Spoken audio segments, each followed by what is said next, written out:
দিদি আপনার ব্যাগ পড়েছে। কি? আমার ব্যাগ? হ্যাঁ হ্যাঁ হ্যাঁ হ্যাঁ, আমার ব্যাগ পড়েছে। হ্যাঁ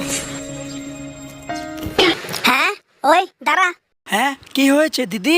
আমার টাকা নিছিস কি লিগা? এই না, আমি কোনো টাকাই নিইনি, আমি এখান থেকে ব্যাগ পেয়েছি।